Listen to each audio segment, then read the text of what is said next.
The double-walled cylinder I'm gonna do is gonna be a kitty dish. So what I'm gonna do is just open, make sure that my bottom is about a ½ inch so I have some room to have the dish kind of like float underneath from the floor or wherever I place it, a table or whatever. I'm gonna push down here on the wall, and this is what truly makes it a double-walled form, is when you're actually separating the wall. The way I do it is I have my middle finger on the inside, my thumb on the outside, and I kind of keep my ring finger here as a stabilization. And I use that to help me with the sponge to, well, sponge or not sponge, just to kind of push that down to make it even. And I'm gonna go all the way down because I wanna easily like separate those later. And now I'm going to do a recenter pass. So let me go over that in detail. So you're going to have your thumb and your middle finger lightly pinching the wall. You might have to use more force. It depends on how wet your clay is. And you're going to push down towards the middle as if you're coning down. So you're going to push that way, a 45-degree angle with your sponge. Hands around the side and fingers on the inside like this and like this, okay? And just pushing towards the center. What that's going to do is get your clay stuck back onto the bat farther out so that you can do this second part. Because if it's not stuck real well, it will like become problematic. So then I'm going to bring this out into the bowl shape. So I'm going to throw this like I always do, like a cylinder. I'm just going to pull it out, and then I'm going to start shaping the wall once it's as wide as I want, which I think this is like 2.5 inches or something. So I'm just going to throw that like normal. Now I have a nice cylinder form. If it's too tall, because I didn't really measure how much I wanted, I can always trim that off later. And the wobble just started because my fingers were dry and I went for it. So make sure you're keeping your fingers lubricated when you throw.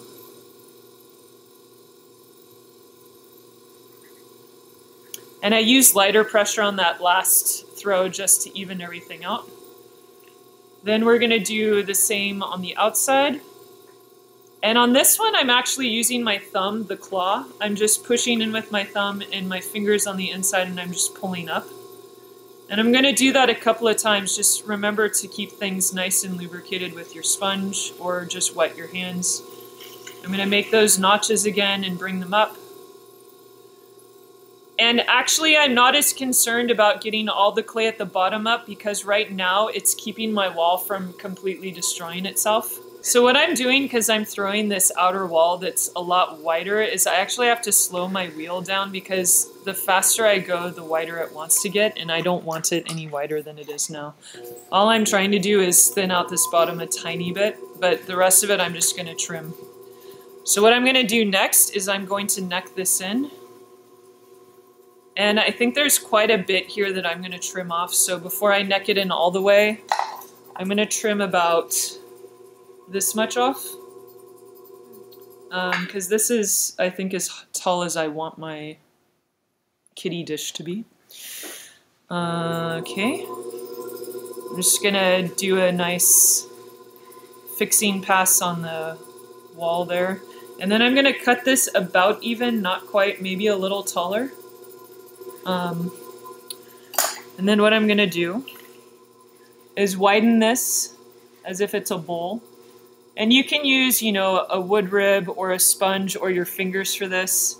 I do tend to like my wood ribs, so I'm going to do that.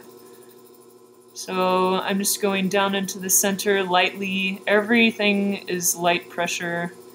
And if you've never done any shaping, you can watch my shaping video. And then you can push this in and push them together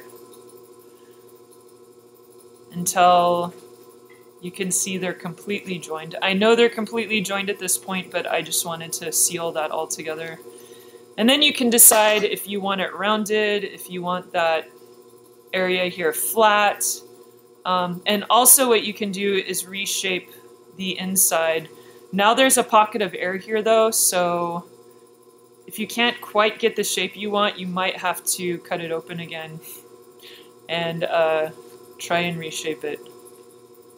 I messed it up a little, to be honest, because I pushed too much, but just do this one more time.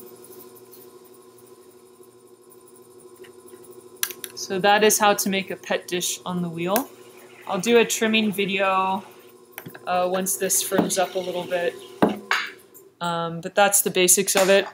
All I would do is, if you can, just make the notch underneath here, trim off the excess clay, and then use your wire tool and then just cut through the bottom. And then just leave it on the bat, don't move it until it's leather hard. Thanks for watching. Please like and subscribe.